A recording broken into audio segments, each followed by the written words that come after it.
Hey, yo, it's me, Pops Van Marmalade, and you're watching the Comics-Related Madness Network. Uh-huh. So come get some. CromCon. CromCon.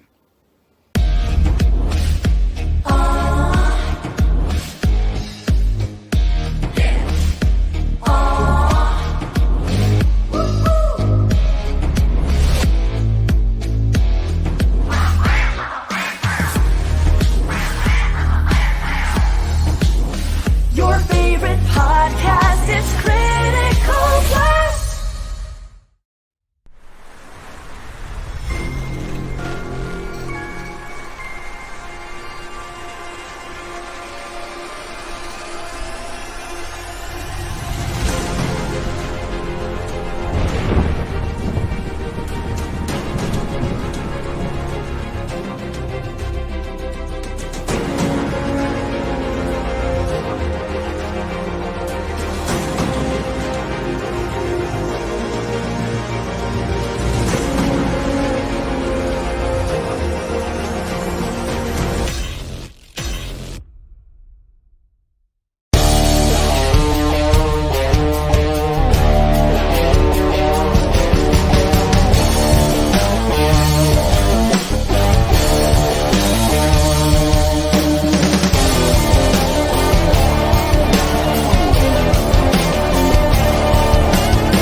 Hello there, Internet. Welcome to that Silverline show on Tuesday. I'm your host, Tim TK, and I'm joined by Aaron Humphreys.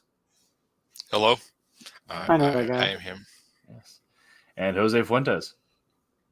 I definitely know that guy. Yes. That guy's a punk. I heard that too. What was that? I said I heard that too.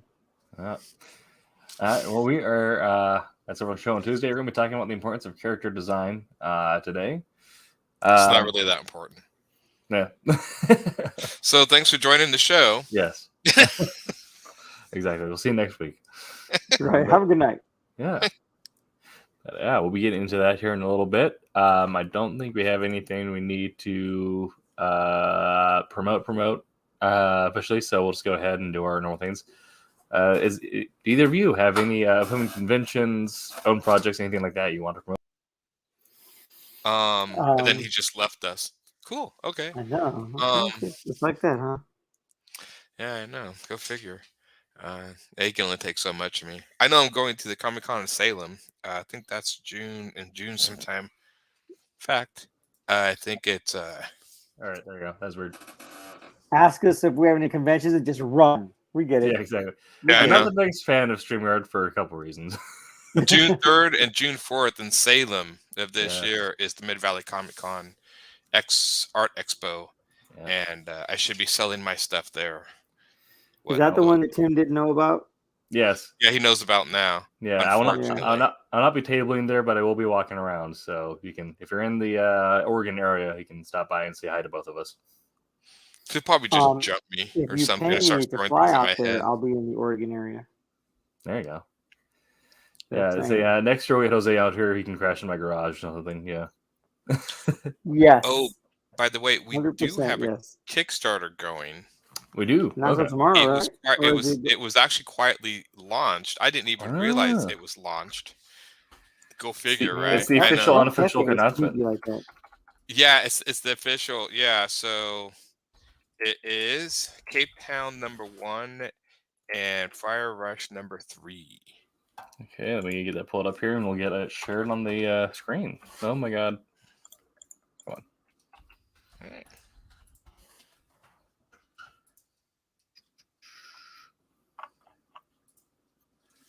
Weird thing, if you just type in Cape Town and Kickstarter, it's gonna get a bunch of stuff in South Africa. That is awkward.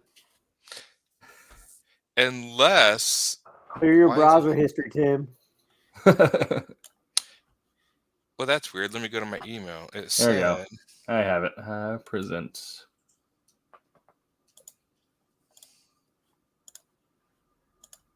yeah. All right, we have.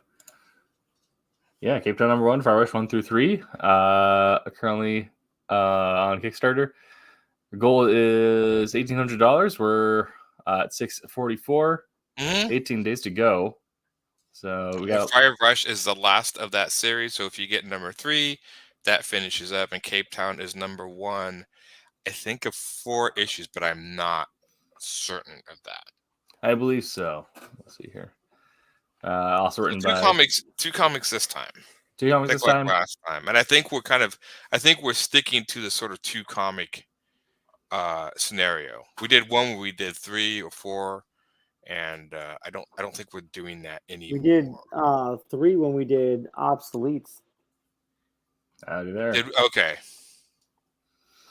Yes, if you go there back now, you will get 2 comics at the bare minimum. You can, of course, get the entire collection of Fire Rush. And then there's tons of back issues. We have Cat and Mouse, Beyond the Stars. You can catch up with some Trumps, which is the series is done. Mm-hmm. I think issue 4 is printed or coming out soon. And Twilight Grimm is a great series. That's all done. White Devils, Wolf Hunter. That one, that comic sucks. So sorry, that one. I'm sorry. Writer is obsessed with historical settings. And then the Obsoletes comic is the best one on there. That's probably, in fact, Yes. I think we should just probably take all the other ones off and just make that Just do obsolete. the only one. Just the only one on there. Like every time you click on any of the comics, it just goes to obsolete. It's only obsolete. It's same link all the time. All right. Apparently, we make comic books here or something. Who knew? Right. There we go. That's not what I tell people. I Go tell on. people I draw pretty pictures for a living. Well, that's a lie. I get to sit on my butt and draw pretty pictures. No, There it you go. works. Yeah. So yeah, that's our ongoing Kickstarter. Jose, did you have any conventions you need to shout out, or was that when I was away? No, I got was it Tampa Toy and Comic Expo in June, and then Charlie Con the very next day. Charlie Comic Con horror and sci-fi. That's the theme for the convention. Okay. And It's like a pretty broad thing. yeah. And don't tell anybody, but I'm actually doing some artwork for it. I didn't know you could draw. Nice. I fake it really well. You do, I guess. I mean, it's the Yeah. same thing when they told me Tim I've could write. convinced several people. Whatever. Right. Okay. So yeah, that's what we have going on. And we'll get into tonight's subject, which is character design. So just opening it up here, that first question. How how important is the costume and visual appearance? It turned into Max Headroom again. Yeah, but I actually took notes this time, so we have questions to go off of. But how important is the costume and visual appearance of a character in defining their personality and motivations? I definitely think you can field this one.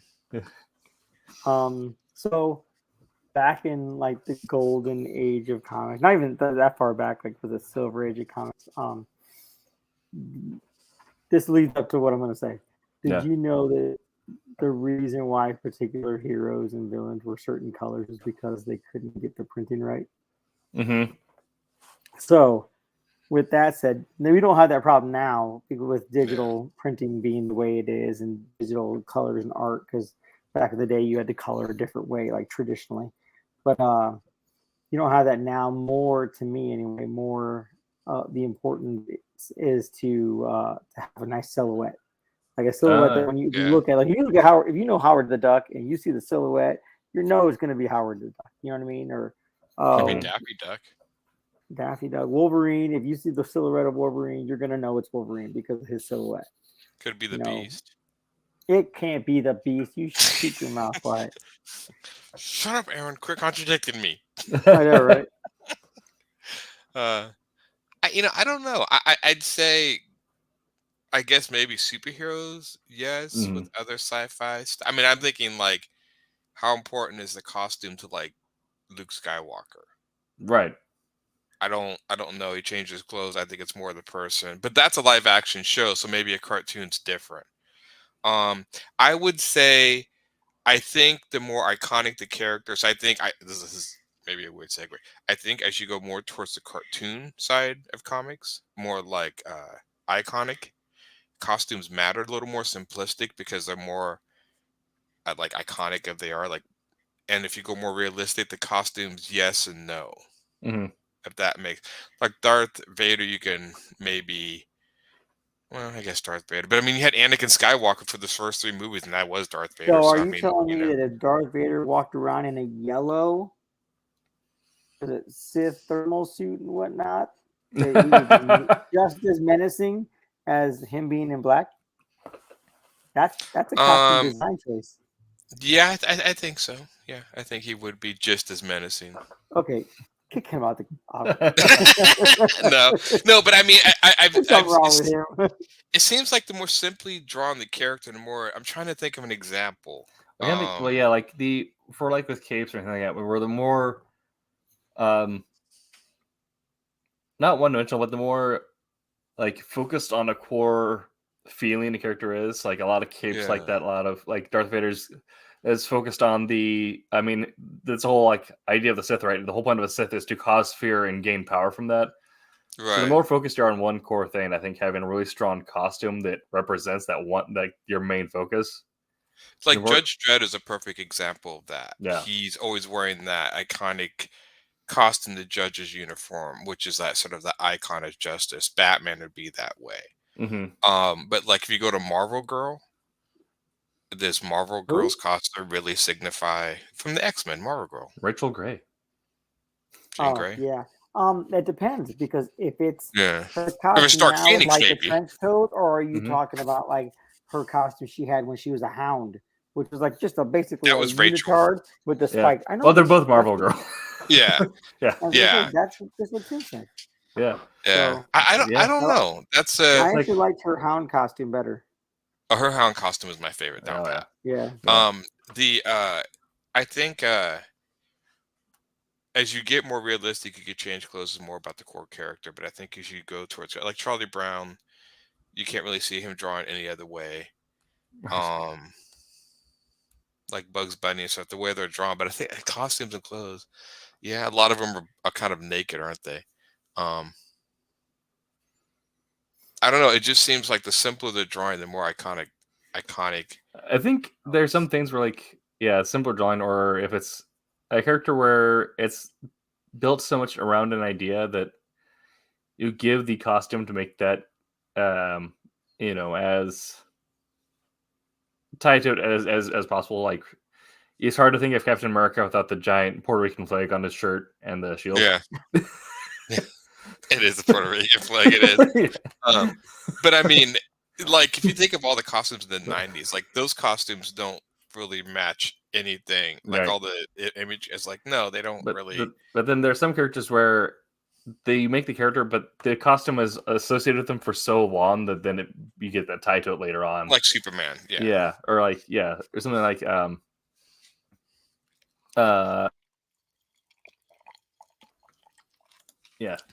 Alex Dossel. Yeah. Something like I haven't just draw it exactly. But I yeah, think there is something about simplicity to Mhm. how that works.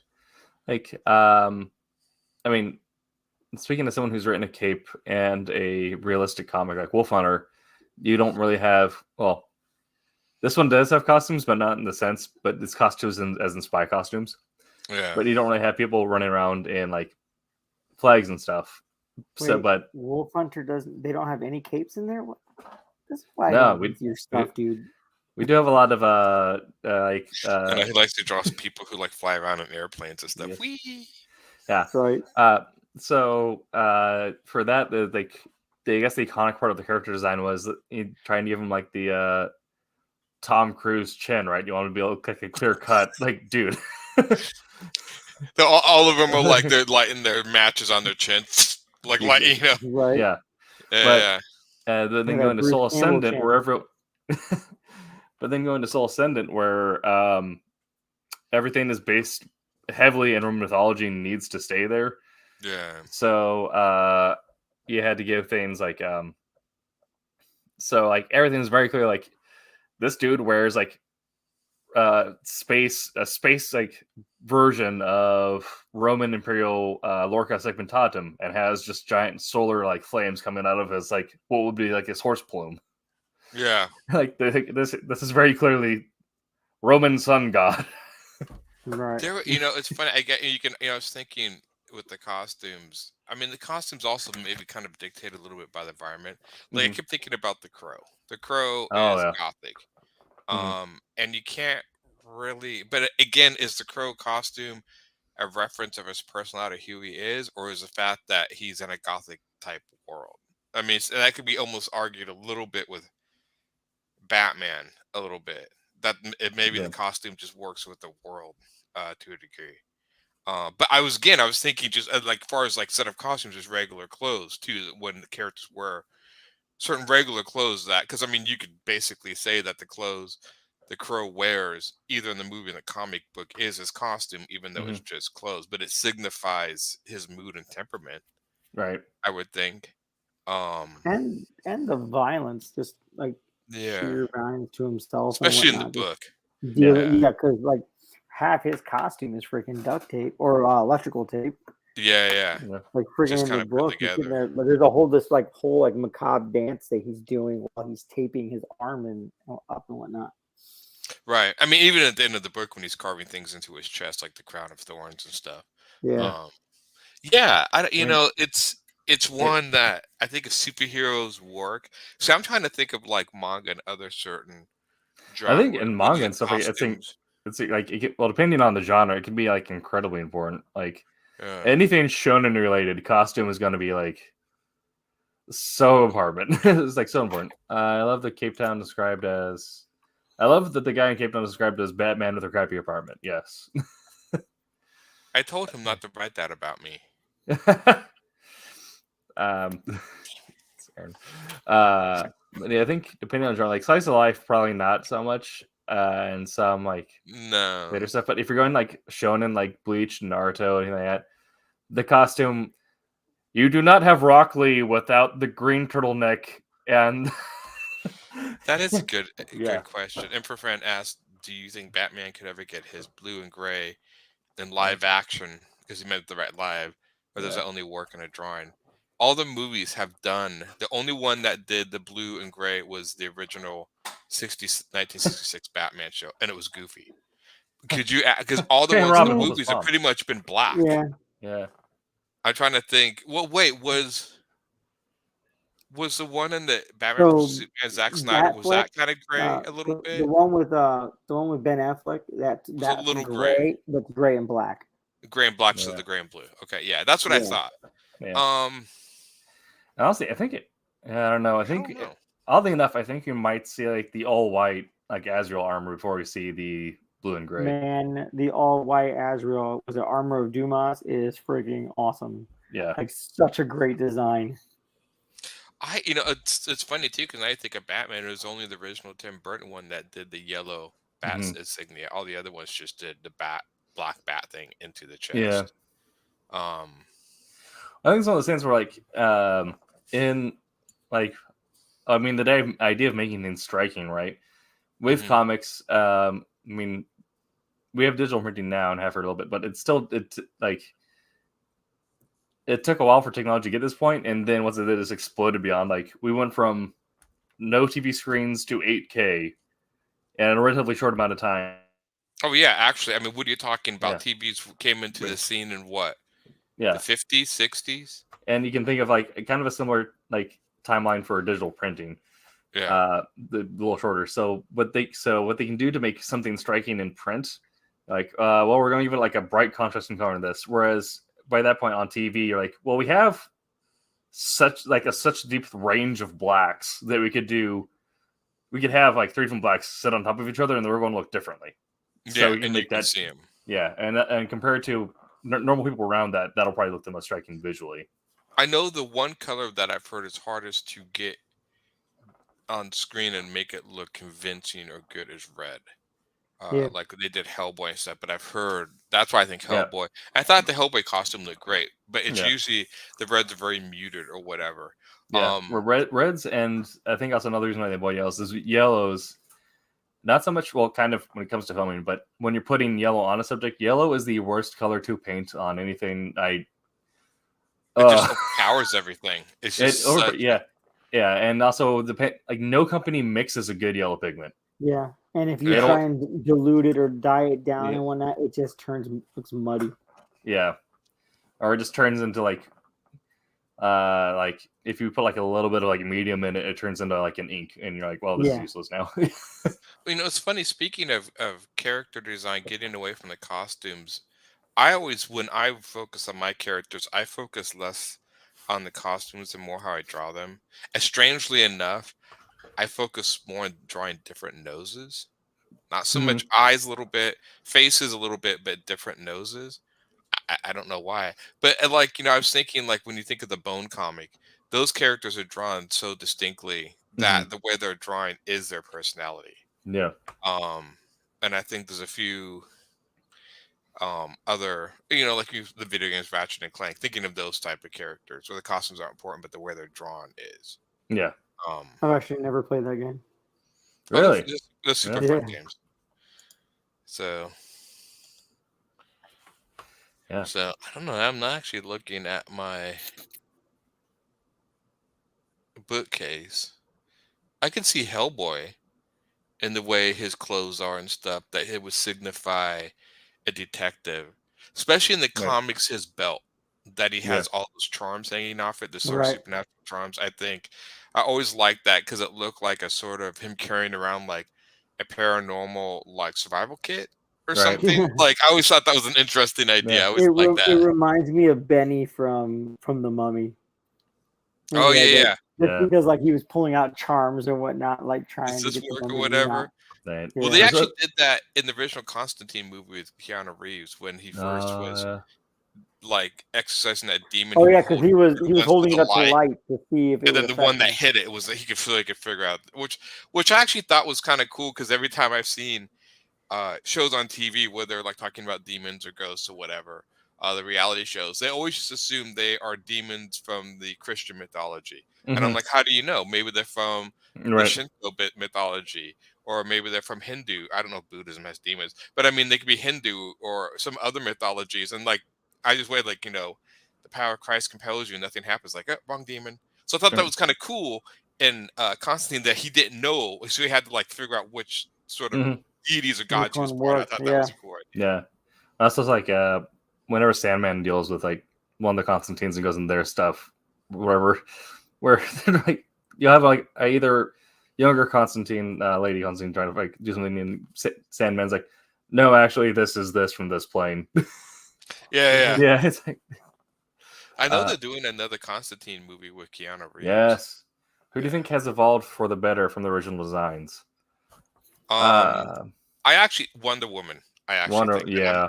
obviously, you can see behind me. I'm a huge Wonder Woman fan, but I think the new version with like the sort of the greaves on her shins, and then like the sort of dress the Greek dress and stuff, fantastic. I'm glad they got away from the American flag thing, because I know when that was originally designed, it was supposed to be like, this American icon, and then George Perez came in and tried to retcon why she would wear that. He did an okay job with it, but it never made sense.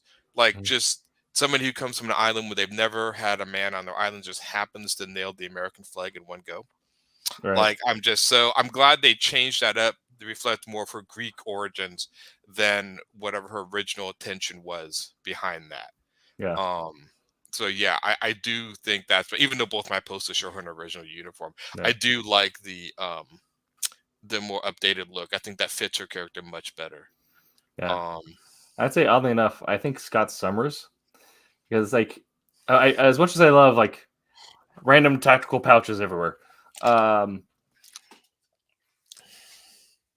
him being a weird giant dude with the eye cannon, where he's always had martial arts training, but he's never been described as being excessively strong. So I thought, that looks cool to have him be beefy, but when he compared that, like, you have Wolverine and Colossus on the team, who are like the powerhouses. Yeah. So like now, say what you will about the Giant X like flight suit that he wears, but the him being a taller, leaner looking guy, where it looks like, I think will look better. Yeah, he looks like someone who knows jujitsu and can run a lot, but he's not going to overpower. I always liked it and I think Scott they never done this, but I always thought Scott would look better as a more skinnier guy. Yeah. Because it would accentuate the fact that he's like a walking powerhouse in his eyes. Exactly. He doesn't need to be anything else, It's just like the way they do with Xavier. Xavier's in a wheelchair to underestimate him. He's Not like now he's like freaking not this dome. Yeah, I know. But back in the day when he was in the wheelchair, now he floats. I'm not a big fan of some of the new X-Men designs. I know Tim is, but then again, we can't account for taste. Well, there's some that are weird, but there's some that I like. Like the new Black Tom Cassidy. 10 I know it's weird that they brought him back. Batman, he hasn't really changed. I actually liked Superman better when they got rid of the trunks. I don't know why. I think I've always liked Superman's costume when they actually lean in more to a sci-fi design of his costume than a superhero. Yeah. Well, the Zack Snyder movies did that, and some of the comics did that. Where it was like more like weird striping on the legs or whatever, just very subtle, thinking it's more of like a science fiction, like a sci-fi uniform on a crew, because it's supposed to be like a uniform from his race. So I'm like, okay, that to me was better. No. Batman, again, they've had so many iterations of his costume. I like that they showed Batman has a suit for like almost every occasion. Yes. Yeah. Well, I think my favorite Batman costume is actually Gotham by Gaslight. Yeah. I think it was just so cool because since it was accentuating some of the Sherlock Holmes, tropes with the coat, the certain type of coat and stuff, that it mixed like Sherlock Holmes and Batman, and kind of in the costume almost accentuated his detective part. Yeah, if I'm not mistaken, I know they made Gotham by Gaslight the animated movie, which I haven't seen yet. I should probably I've read the book. I think I still have the book. It's somewhere. Pretty good. Yeah.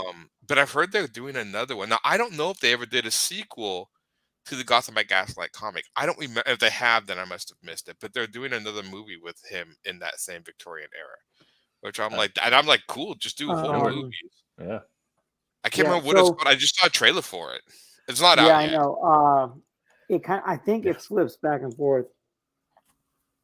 Because you can see pictures of him, like in the trailer, you see part of him like in his regular costume, and then you see part of him in the Gotham by Gaslight costume.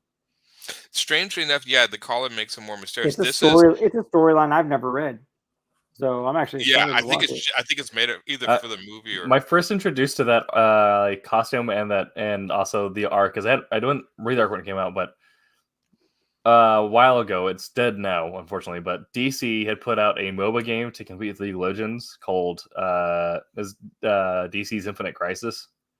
Okay, did they put him in there?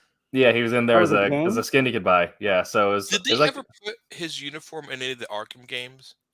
I That don't one? think so. I don't know. I Yeah, mean, that would be cool to put that one in yeah, there.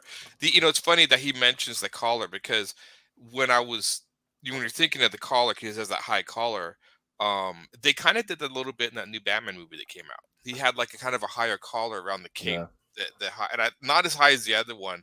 I was I could there was I've actually tried to watch the new Batman movie a few times, and I don't know, it doesn't hit me as my favorite Batman movie. I think is still Batman Begins by Christopher Nolan. I don't know, for some reason I liked how he Sure. built. I liked that Yeah. one. This new one's okay, but I did like that costume aspect, that sort of So I was collar. entertained by the newer Batman. Um, I just don't understand why they didn't call it Long Halloween.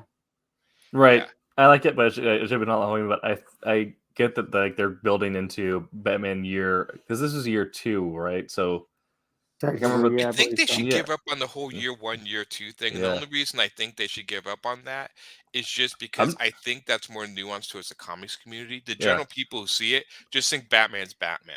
I was That saying like a like, so I lot thought like I like the idea that they didn't do the origin story. That they did that like Batman. His parents died. right. But Batman's Right. supposed to be smart. I still there Yeah. was especially when they tell them about like the penguin, helps them figure out a clue. Like that always bothered me. I'm like, Mm, and the people are like, yeah, but this was Batman's first year, and I'm like, yeah, but the general populace is not going to be like sitting there going watching a movie going like, yeah, this is Batman's first year. I understand. I know they're going to be like, is Batman dumb in this movie? That's what they're going to think. So sure. they never really accentuated, like even like in the movie, if they would have had like a news report saying like there's been recent sightings of somebody in a bat costume, but they never said it was his first year or second year. Right. There Right. was no news reports hinting that he just appeared on the scene.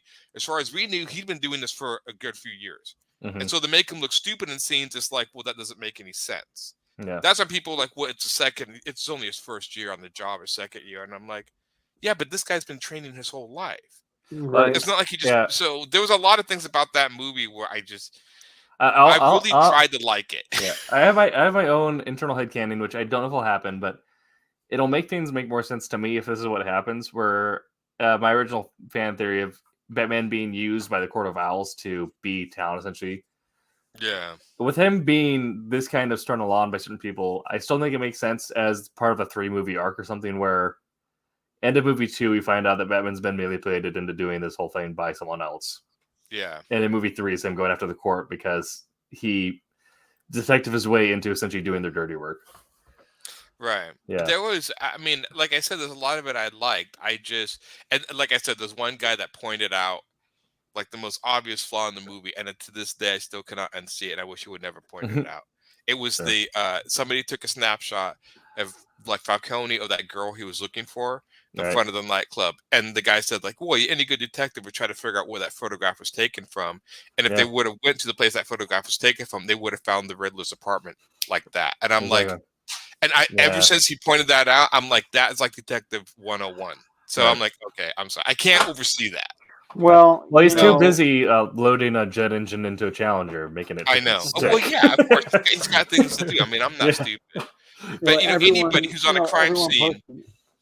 is going to try to figure out if there's any photos taken that they've gotten, like where that photo was taken, because that leaves the clue. So I was surprised he just never even thought of that. So I was like, okay, whatever.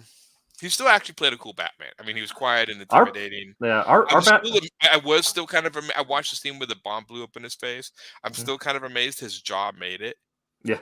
Like I would have just like wouldn't that just like blown away the bottom part of his. Well, it actually in real life it would have basically liquefied his insides and killed him instantly. But he has armor on. Yeah, that doesn't do anything. Not at that distance. It's not gonna do anything. So That's a comic book movie. Yeah. Yeah. So Yeah. That's if Batman can shoot himself out of his jet going 90 miles per hour on a bobsled, grapple onto a light post, to slam himself onto a road and not break every bone in his body. was that in the third Batman? The Batman That was in one of the newer comics. the new. Yeah. It's I don't know. It's Yeah. a comic book movie.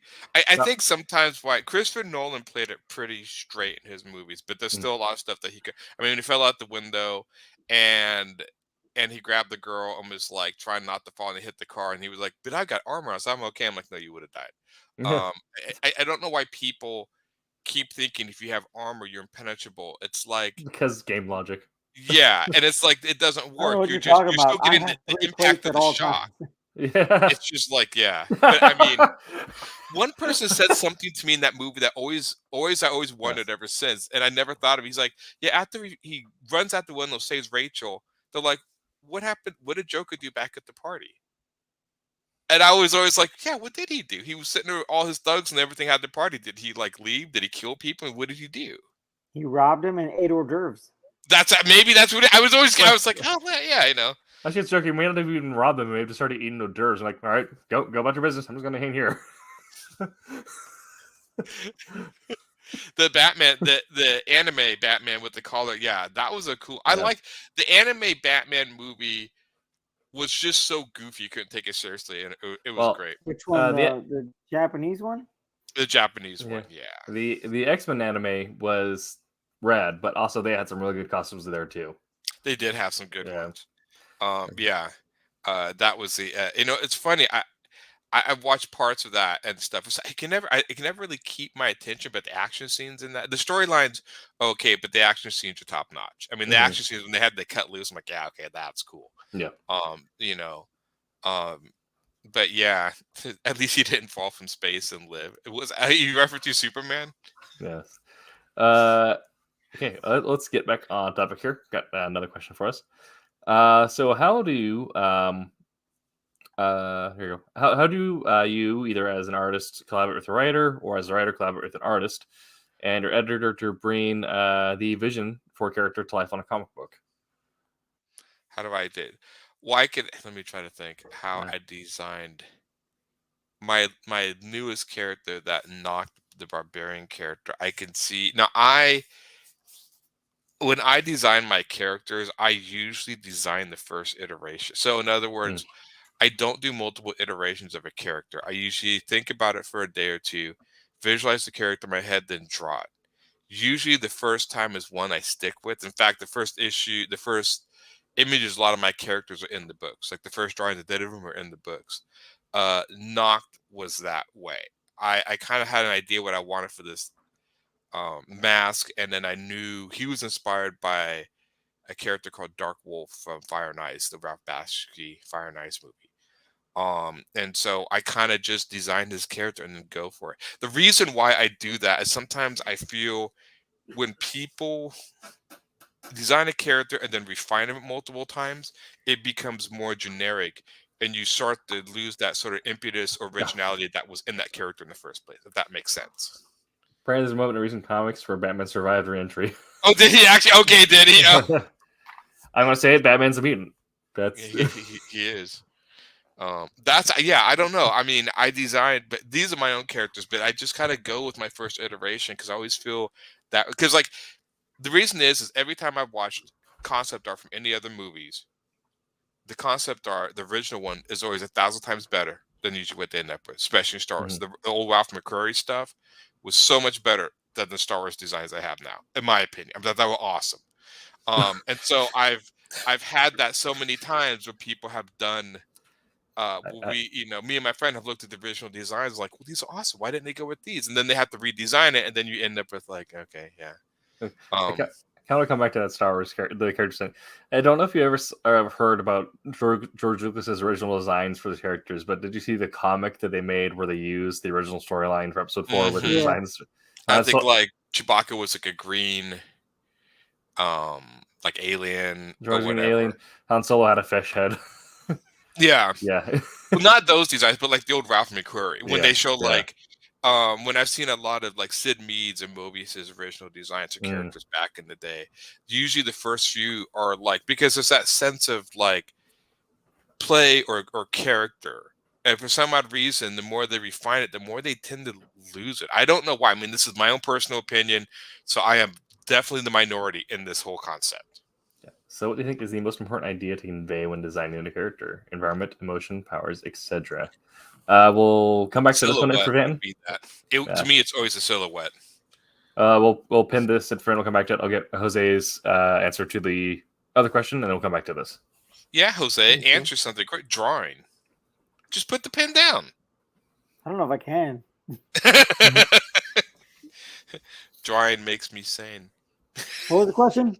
I was So listening to Aaron. yeah, how do you as an artist collaborate with a writer and editor to bring the vision for a character to life in a comic book? I don't like writers.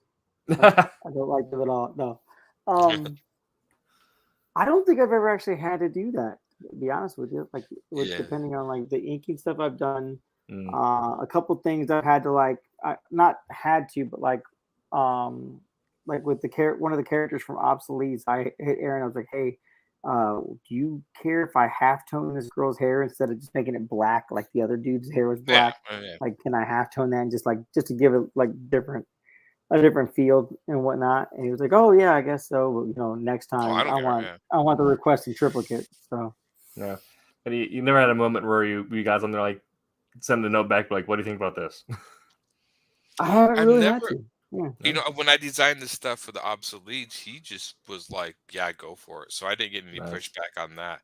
But most of the stuff I design is for me. And when I Mhm. design stuff for me, I know what I want. I know what I'm going for because Right. I've thought about it. So- I've visioned these characters in my head. So I know I'm translating what's in my head on paper. I'm not exploring the character. I start out with very much the idea of what I want behind them. Like my original character from Golly's Boomer, he's a living lightning bolt. Well, okay, he's a jagged character. He's blue because lightning is actually blue, not yellow.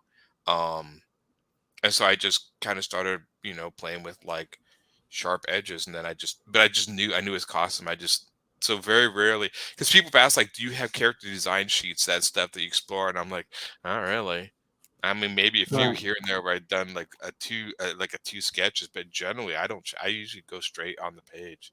Yeah. See, and I had a friend ask me to help them with the design of his character. Like he already had like he's like they have a gladiator helmet on, and they have like this cloak that goes around them, and almost like this wire kind of anime style halo behind him, like this big ring behind him.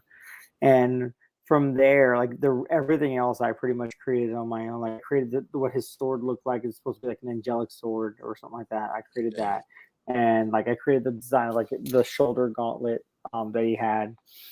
He told me the one, he had like I said, gladiator armor, so he had the one shoulder like strap, right? And so I got to design like the style of it and just the kind of pants and clothing. I kind of gave pants like Majambu. You know what I mean? It has like they're tight around the waist and tight around the feet, and then they kind of like flow a little bit because the way I envisioned it, like it's used moving and fighting and whatnot. That's gonna add some really nice like flow. You know what I mean? And but yeah, that's like really the only thing I've ever really helped to design stuff. Okay. Anything for my own stuff, nobody has said anything to me because most people haven't seen the stuff I've done for me. Sure. But Yeah. that I think that's the one time I actually helped someone design for me. He actually liked like everything I put into it. And I'm like, oh wow, Nice. like I expected. No, I don't like this. I don't like that. But no, he actually dug it. I'd say as a writer, I'm not the one designing my own characters. So create the like I know what their personality is and all that stuff, and I'll create like in my mental picture. This is what I see. So, but I like to have my artists, if I'm collaborating with them, feel like they have more ownership in the comic and the characters. So I can to like know that they have like been also part of the creation process. That way, it also encourages them to finish the book. But when I'm like sending character notes forward to the artist to do design, I try to give as much detail without dictating their reaction as possible. Yeah. So with creating Invictus, my notes were tall and athletic, but not overtly muscular, like not broad. Wearing a science fiction scaffold armor version of Roman Centurion armor with a like full enclosed space version helmet of a Centurion helmet with the plume being made of solar flames, carrying a flaming solar spear. Kind of things where like it's enough that you can get a mental picture of it, but that picture is probably going to be different in Aaron's head and different than it is in Jose's head. Right. Well, I would just And draw then you Philly. tell them, if you get it wrong, I will destroy you. Yeah, exactly. Yeah. But is this one of the things where like you get enough details and like they're going to get the character like essentially how you'd want it to look like, but it's going to be something that like is their own unique spin on it, is its own take on it. And then you can just pass notes back and forth. But I've never actually had to send a note back because of just as a writer, including as much detail as you can, but not trying to dictate your artist's life for them because your artist is a collaborator. They're going to do their thing. And it's also really helpful then when your artist also sends like several sketches back. So when they're creating like their day wear when they're not in Roman god space fighting armor, is like what do they wear day to day, and like they sent back like 6 sketches of different day wear options for Invictus that were all like all of them were good, but there's like 2 of them are like this is you read the character's mind and know exactly what you're looking at. Right. There was a for when I was in art school, I had to do multiple character designs of a character, and usually it was always the first one I liked the most. I don't know why. Yeah. So, but just because I know. But again, if I was designing for other people, maybe I go to other iterations or whatever. I'm just the kind of person like I just want to get in and draw the story. I'm more focused on the story and stuff. So. Sure. Yeah. I mean, my barbarian, I gave him flowing orange hair, which I think is sort of his iconic trait behind him, and his mask. So.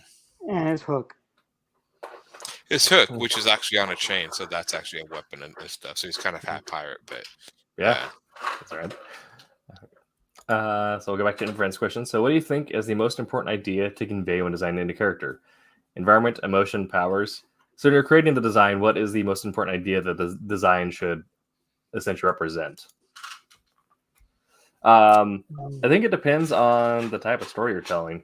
I was just about to say that, yeah. Yeah, because if you're doing something that's like more artful, like you're trying to be more like metaphorical with it, I'd probably say emotion. Like the emotion behind it. But like if we're doing like a classic cape or something like that, powers like Hyperion is a good example of that. Dude just has a giant nuclear symbol on his waist. Right. Yeah. Yeah, but it's actually interesting because we talked about earlier with like the crow. His costume almost more so represents the environment than it does who he is at the moment. Yeah. Yeah.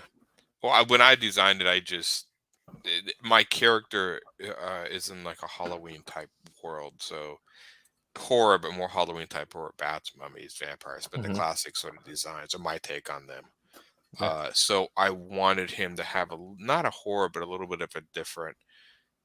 So I gave him the mask with the glowing green eyes, and like the red hair, the orange hair was because orange is such a Halloween color. So that was more. I designed his costume more in light of the environment, at least in that one that he was in. Okay. So Jose has no answer. No, I'm thinking. He's in his mind palace. He's thinking. That's right. Should you play the Jeopardy music?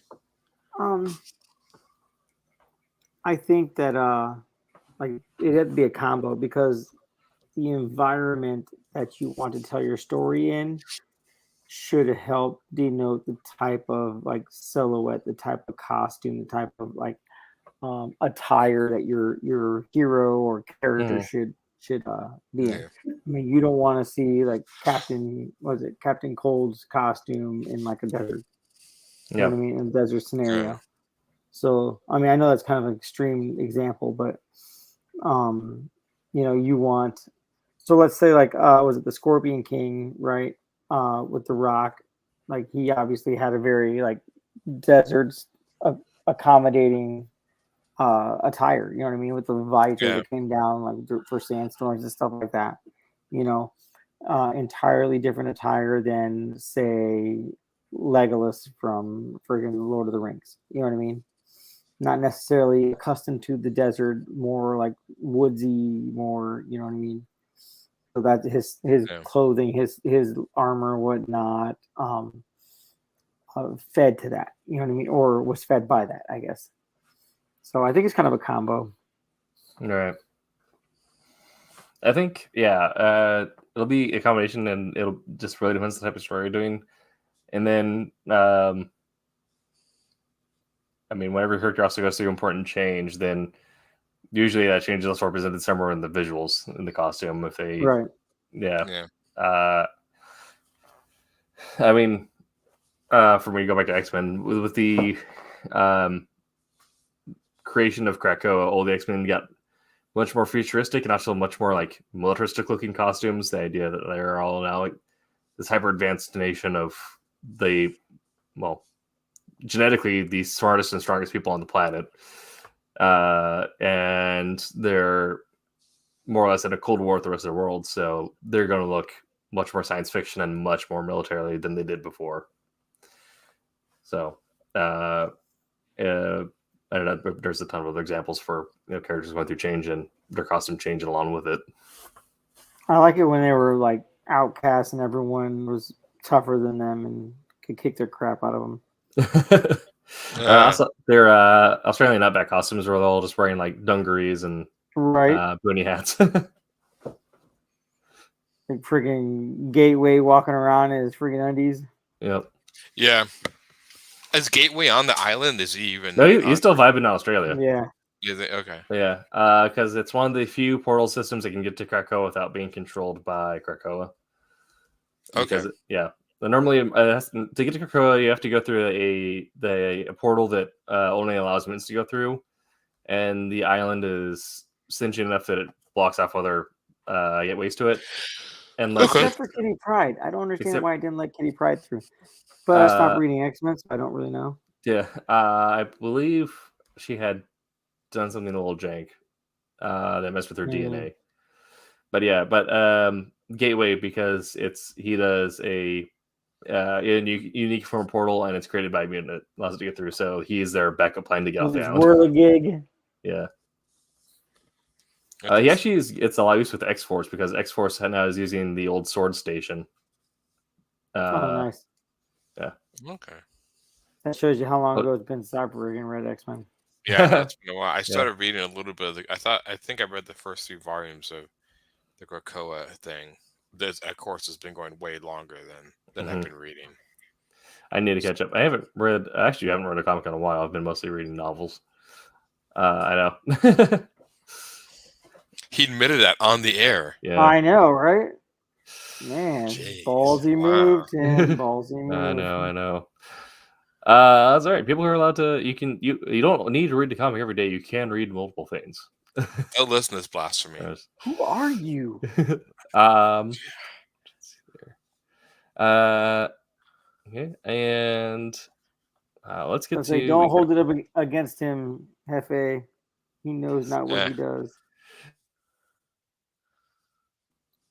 We already kind of answered some of these other questions, so we'll end up on this one. Can you discuss any influences from other forms of media, such as movies, TV shows, or video games, that either you have used in your comic work, or that you have noticed in a design that you like of another person's work, essentially? Well, I use a lot of designs of Joe Mad. I like his designs, and that would be Darksiders. I look at a lot of his stuff. Some Battle Chasers, mostly Darksiders. But then again, like I said, I used Dark Wolf from Fire and Ice as an inspiration. I always liked that, which is Frank Frazetta. And I think Dark Wolf was supposed to be their movie's version of Death Dealer kind of character. As far as like my Gollings, I think I referenced a lot of the uniforms of like Alien Legion to kind of think of their uniforms. Yeah. I like that.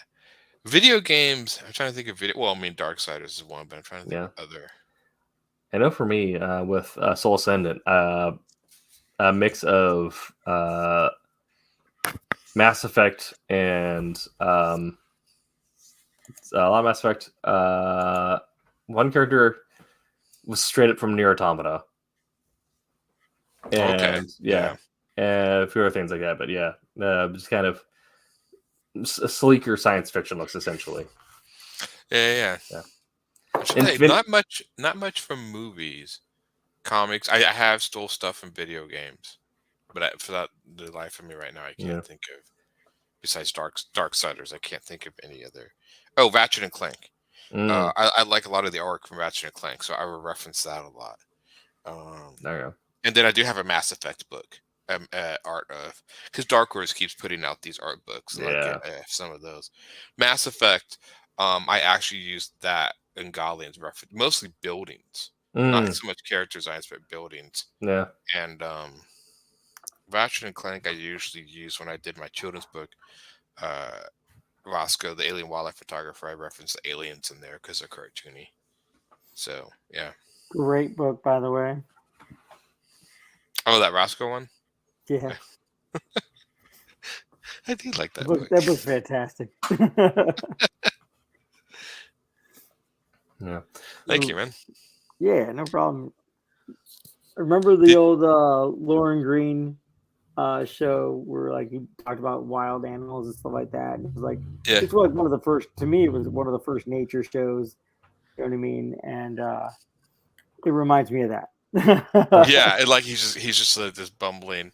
Yeah. Did you ever get the Miranda, the tour guide? Did you get that one as well, or I can't remember? No, I didn't get that one yet. That one's a little, because it's like she takes his family through this fantasy land, and like halfway through they go to like a mermaid hair salon and get their hair changed, and so like from then on their hair is changed, and they buy things because they're tourists. So they like by the end of the book they have like their T-shirts on and stuff they buy. So I actually keep track of the changes I go through that book. So yeah, but I get a lot of creature designs and stuff from Ratchet and Clank. Those artists are fantastic. I think the name of the studio is called Creature Box, but I'm not positive on that. I think there was a studio that works with them, and I don't know if they're the studio directly connected to Insomniac or a separate studio just works with Insomniac. I'm not sure. I like the when X-Men or Marvel in general went through Age of Apocalypse.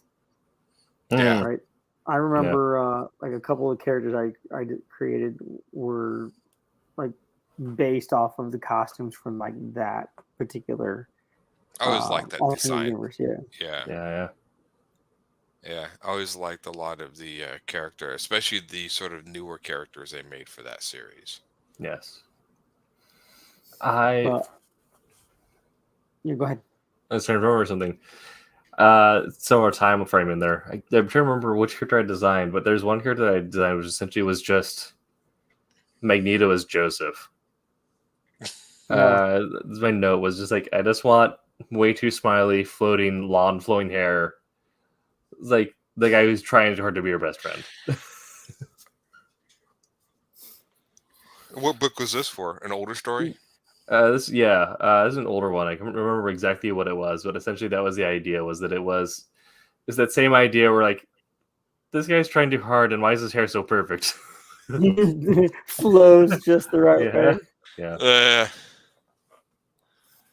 That was one of those things where like when you see it the first time, that kind of lives with you, especially after being exposed to Magneto for so long. It's like I don't know how I feel about this. You know, it's funny. Me and my friend talked about we never could figure out certain muscular characters, and we never figured out why Magneto was so muscular. I always thought like the Magneto in the movies that Ian McKellen was more skinnier. Yeah, made more sense because you were like, this guy's a god. Why? I mean, his power basically means like he doesn't have to really touch anything. So why would he be like this? You know, and I think for a long time, I think they kind of drew. What? I liked him during the trial of Magneto when he had that purple on. Yeah, that was cool. Yeah, I think they used to draw him more skinny or older. It wasn't until Jim Lee where they started drawing him like this ripped powerhouse. I never quite got that completely. Right. It made no sense, but I loved him in either the all white or the all black suit with the giant metal armbands, just sleeveless. Oh yeah. Yeah. Oh. It's just popping. Like, I didn't understand that either. I was like, what? That guy at every college party. Yes. I liked his costume in freaking, like I said, Age of Apocalypse was I love that storyline. I Yeah. think I traded an entire set of comics for that storyline just to make sure I had it Well, all. they have a graphic novel that collects the whole thing, don't they? I think but so. so it collects. But I mean, back then, because it There are was one of the several, big. right? There are several. There's the There was the main Externals graphic storyline that it novel. kept. There's Yeah. Astonishing X-Men graphic novel. You know what I mean? So I mean, I collected them all. Like I went out and friggin' got every single one of them when it came out. Yeah. It was probably next to Hyper Time. It was probably like the one other friggin' like storyline. I actually collected everything like that, and Floating along point here, Smile wants to be a friend that got every college party. right. But yeah, I collected all of them like that and War of the Gods, which was pretty cool because Wonder Woman died in it for a minute. Remember, there was this crazy comic. I don't know if you guys have read it. It was done in the '90s. It was called Battle Gods, and it was like an Aztec version of like Street Fighter, where they had all these different characters, like some big As an fighting Antarctic tournament. Press book. What? I'm pretty sure it was an Antarctic Press book. I think it might have been. I remember I ended up. I wonder what happened. I had a graphic novel. I think I still have it out there somewhere, I think I got the first one because wasn't the first one about the Jaguar, like or something Jaguar like Warrior? that. Or whatever? Yeah. And then it was really cool. I ended up collecting them all, and I mean, I really there was only that one story. The artwork was really well done in it, and because I was in the fighting games, and that was the first one. I was like, well, this is really cool because it had that sort of fighting game motive. Yeah. Yeah, it was called Battle Gods. I don't know what I mean. Again, I think it was just that sort of. I think it was 12 issues or something, and then it was all done or something like that. But yeah, I think it might have been Antarctic. I can't remember. I had to look it up. I could probably just buy the graphic novel now. I think I still have it, but I don't know. I sold a bunch of my comics off like 2 long boxes off years ago because I went through my entire collection and took out what I wanted, and then got rid of a bunch of crap that I just didn't want anymore. And yeah.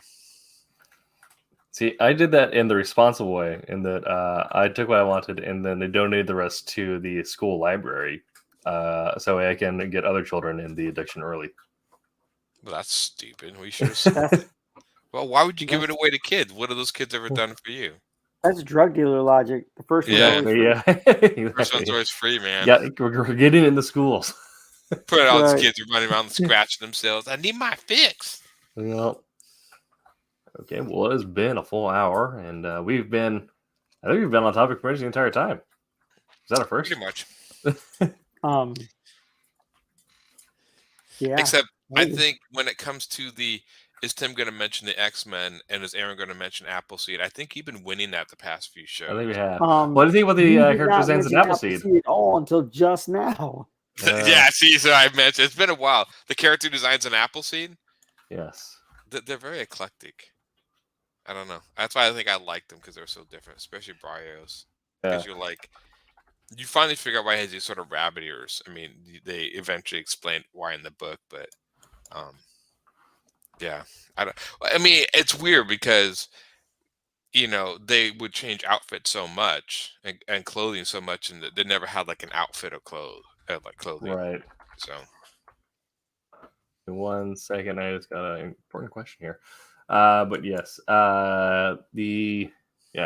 those it's almost pretty unique, but also I really like the actual like mech design. It hits the universe aesthetic that a lot of like other stuff that like would have mechs does not. yeah. Yeah. The mech design, especially me and my friend Tom, the mech design in Appleseed was like the epitome of what we liked in design. Yes. The only other mech design that I really like, and it's completely opposite flip side, would be Evangelion. Yes. So Which I they did weren't not really like mechs, the but mech designs for those. which one? For Evangelion? Like You I didn't was like 'em? I was not a big fan of that. Like I tried to give it a good college try to watch through them. And I'm like, oh my god, this is so boring. I can't do this. But I did like the mech design. Well, not so much the mech, but the mech and the monsters for what was it? Dang it, I just drew a blank. The one, it was a movie. They were mechs. No. They're attacking robots, attacking Jaegers. No, Jaegers were the robots. Is that Pacific Rim? Starts- Pacific Rim, thank you. Yes. Man, if my son were awake, he'd just slap me in the face. Sorry about that. My phone rang. That was his favorite movie for like the longest time. Yeah. Which And one? Funny enough, he did Pacific Rim. I Mm, like the robot designs of Pacific Rim. Yeah. I thought that was pretty cool. I like the monster designs of Pacific Rim. Yes. What was it? Pacific Rim: The Black is the animated thing. I really kind of wish that kept going. Yeah, it's Pacific yeah, Rim. they had Yeah. one season of that, didn't they? It was just one Yeah, season. 2 seasons. It was 2 seasons. I really Or there like was half a one. season and another half a season, but like, and then it ended. Like, I was like, wait, no, And wait, that was what? the only one where I think I actually kind of almost liked the second movie a little more than the first movie. Yeah, I don't know. This I thought it was a little. but I like the characters in this like friggin' post-apocalyptic situation. Like Yeah. the different characters, like the one girl that friggin' could shoot everything, and like the dude that Right. manipulated her. Like just like I like the character designs that they had, and so like I really wanted it to keep going, but nothing ever keeps going. Side note, Tim, I just got done watching Dragon Age Absolution. Oh yeah. That's I on. like How that. is that? Because I'm finishing up. I trying actually to, thought it I'm was trying to really finish- good. So I've also seen the Vox Machina season 2 or whatever up to date, right? I need to catch up on that, but And yeah. I They want have a more. season 2 I out. want more Dragon Age. Yeah. They have a season 2 out. There's a season 2 of Vox Machina, which is better than the season 1. It really is. Because Yeah. I watched And- half of season 1 and then I kind of lost interest in it. Yeah, it's- season there's 2 a season- is actually pretty cool. That's what I hear. And also they got greenlit for a Mighty 9 series now. Yes, I noticed that. Yeah. See, you guys I didn't follow a lot of the Vox Machina, but I followed all of Mighty 9. Yeah. So Okay. And Marisha Ray is going to be boxing at Creator Clash, so that's going to be interesting. Did you yeah, guys isn't ever that like watch here in the Tampa, Dota right? series? Yeah. That's here. Did you guys ever watch the Dota Dragon's Blood series? No, it's not been on my No, watch list and for forever. Maybe I shouldn't say that out loud, but no. And one of my teachers helped put in on it. So Ah, I actually am halfway Sorry, through the Amy. second season, and I'm slowly going through it. I take forever to watch series because I get sidetracked. I have to Um, get to the point where I can either sit there and focus on it, or and it's a lot easier now that I actually got my second monitor up now, and I Right. didn't have it up, and I missed it. But now that I have it up, I can multitask, right? I can put something on here and I can watch it out of my peripheral while I'm working. Right. Because a lot of those, like, if their cartoons are heavy in action, I have a hard Yeah. time keeping track. So I watch a lot of dramas and stuff of people just talking because I don't have to watch you. But yeah, Dota, I'm making my way because I want to watch the Dragon Age one. But I Dragon wanted, but Age I watched Dota a few years ago, and I didn't realize they ended the series. They finished the entire thing. Yeah. So I'm like, oh, okay. I want to go back and watch that before I watch it because I played all the Dragon Age games. Yes. I never played I any. never played Dota before. They're on Game Pass, I think. So I may actually Yeah. like look into Yeah. it. But like without yeah. ever playing the game, the characters in it were pretty cool. Dragon Age is weird because each game plays drastically different. And Oh, it's yeah? almost a storyline. It's Yeah. not like Mass Effect where they're all interconnected. Dragon Age is really you can kind of just you Pick can and play choose. any one Yeah. by itself and pretty much not have any trouble following it. I Mass feel Effect that is I a may have little. played Inquisition. Well, you say I think what? there's one, right? Inquisition. I think there's one called The third one? Inquisition. I Yeah. may have played like I don't even know, like an hour or so of that one, but I don't. Inquisition know off the top of my head. was probably one of my favorite ones. Mhm. Nobody liked Dragon Age 2. I didn't mind Dragon Age 2. It was The interesting. first one was, I mean, I think I played it so late that I missed the awe of what it was. Right. It was definitely like it was going from traditional isometric RPGs to modern like action RPGs, but like blending its space really nicely was such a Right. like, Now it's hard to find Yeah. any RPGs that are turn based. So many of them are action based, especially the Square Enix stuff. And they do it okay. I just got done playing that Valkyrie Elysium, which I never played the other Valkyrie game, so I know a lot of people didn't like this one. right. But I thought it was fun, I like the combat, but it's very much an action RPG. The Yeah. new Final Fantasy VII remake is very action Yeah. orientated, which I can kind of take. There was part of me that kind of misses the turn-based stuff. I That's what made those games is a little unique. I believe there's a setting you can put on to put it in that like that action timer that like 13 had, where it's like pseudo time based. I think there is options, and I think there's Yeah. even an option in number 7 where you can actually have it like take more turns, like it freezes time where you Yeah. can choose your turns more than have it be. There are options on it. Yeah. But I know I have the Tales of one of the new Tales as Astria. I can't remember the new one, but the Tales games they were one of the original ones to do straight up action orientated RPGs. The What are you Tales talking game, about, like the even back Telltale games? the Tales of like Alendria. I can't remember the newest one, the Namco series. This Tales of something. Oh, okay. Mm. They were always action based, so they have done them before, but not as much. I'm hoping if they make a Dragon Age anime and like it, they make a Mass Effect anime, because I know they did make one Right. cartoon special thing a long time ago, but I don't think it was Uh-huh. very good. Yeah. But I think you can do. I wonder if they're going to do that with the new Mass Effect game that they're supposedly making. Right. I'd be curious to see. I know the Cyberpunk anime series for that. It was so good. Yeah, it was really The well one done. isn't that on Netflix? Yes. I haven't seen that either. Don't watch it with your kids. Yeah. I was Yeah. told that same thing about Velma. So Yeah. Well, Velma, you can just kind of skip altogether. It's because well, I've already started watching it, but like Yeah. I watched because I wanted to know what Yeah. it was going to entail, and someone told me not to watch it because it had things my kids shouldn't see. So I waited till they went to school, and the very first episode definitely had that, and there's a couple Yeah. other things in throughout the other episodes, but the underlying mystery I actually think is kind of neat so far. I said, Like, yeah, it's, I can it blow is- past all the other crap until I, yeah, for the mystery. yeah. Velma's an interesting story, but it's done the impossible and it's unified the nation in agreeing that I know. it's not all that. It was funny Right. because even the sort of particular group they're catering to doesn't like it. Do they show like nudity and gore in the Velma series?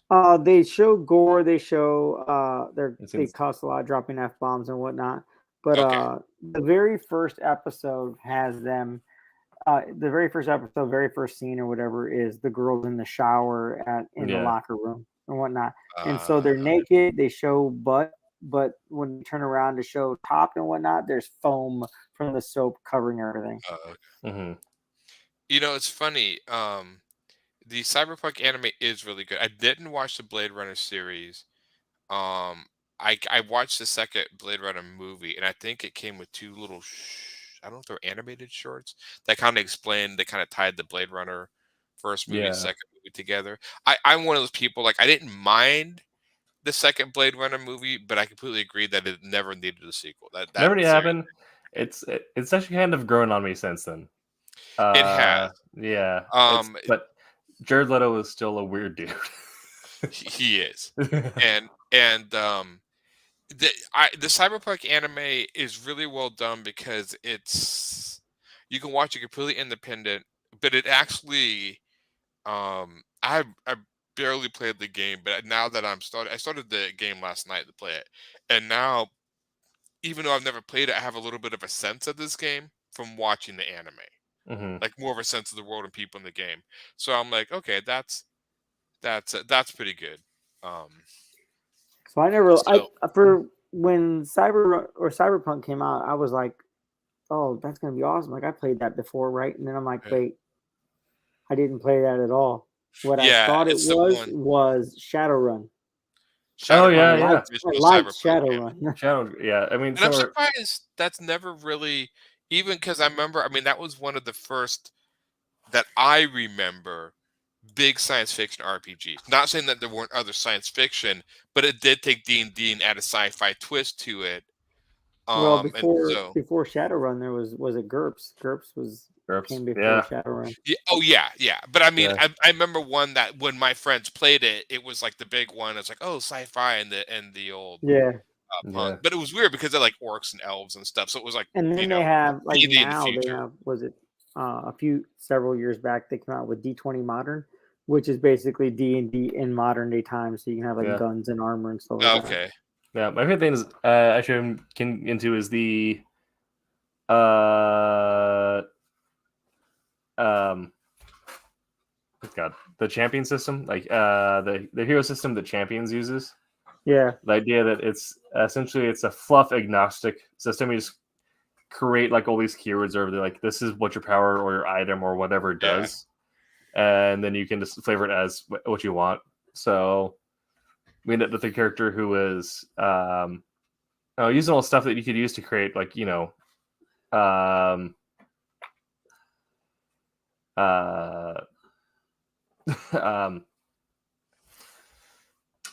it called? This is how our brain works when it I gets know late. it is. Yeah, this is how you get when oh yeah, I had a dude who made essentially a what's it called? Telepathic dude.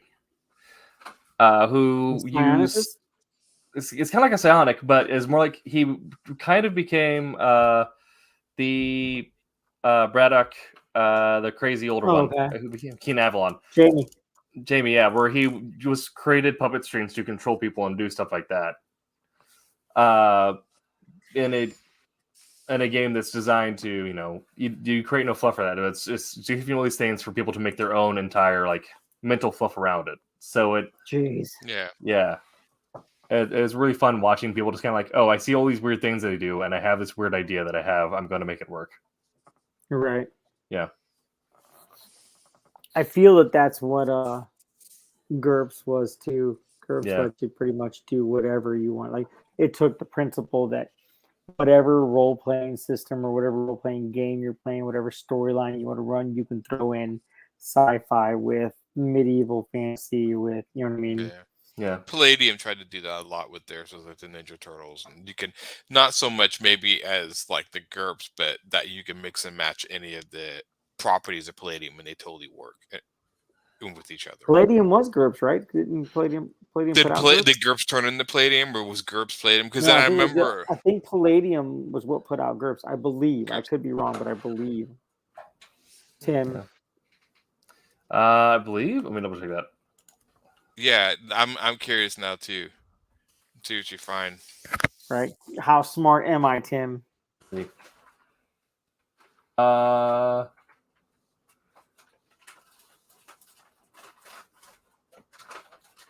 No, it's a separate thing. GURPS is one thing, and then Palladium has what they call the Palladium Fantasy Role-Playing Game. Oh. Yeah. I am not that smart. I had to look it up. Maybe it's because I had a book. I remember GURPS, though. I do remember the GURPS role-playing game. I don't think I played it, but I do remember hearing about it. Yeah, it's definitely something that's like it's come up, and you have friends who play it, but I have never touched it myself either. Oh God, it ended years ago. I mean, you could still play the game if you want, but I mean, they quit putting out. Isn't it GURPS? Yes, yeah. Yeah. Now I want to see the covers because I remember. I think back at the time we were playing Warhammer Fantasy 2nd Edition. GURPS basic set, because I'm trying to remember. Because I always remember role-playing games from like the covers, and I do remember some of the GURPS. Right. Reign of Steel, I think I remember. Because you can mix and match all sorts of stuff. Palladium made Rifts. Rifts, yes, they did. Yes. Which Rifts was kind of, I mean, GURPS is different. GURPS is, I was thinking Rifts. Yeah, Rifts is one was like, you could just, since it was like this big thing, all these different you put everything portals, in you can have fantasy, medieval, whatever in the Rifts universe and just work. But yeah, the RPG, the Cyberpunk show was good. I thought there was another fantasy show coming out because some of the fantasy anime I like. I know there's a Lord of the Rings live action show which I have not watched. That Rings of Power yet. Which strangely enough, I'm never a big fan when people make these fantasy shows based on already existing properties. I'd rather they just make their own fantasy show.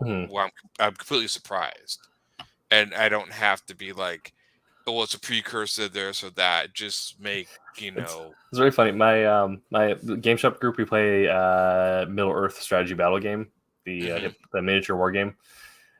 We all liked it. Really, like the story was middling. Like it was all right, but we really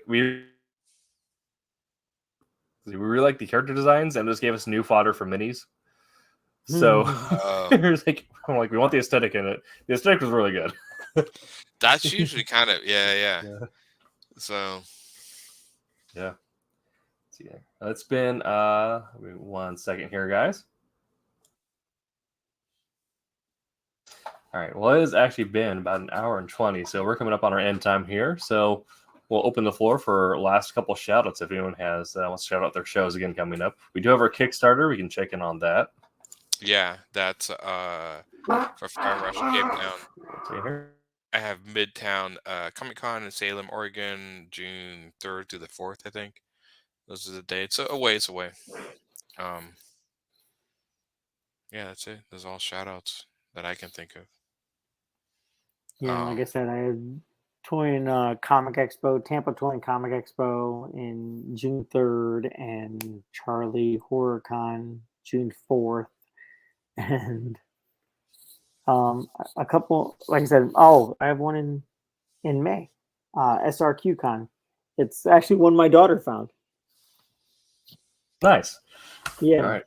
It's at one of the local libraries, and she's like, Dad, I want to go to the con. I was like, all right, well, if you found it, you're the one that's gonna have to get all the paperwork and whatnot so that we can fill it out.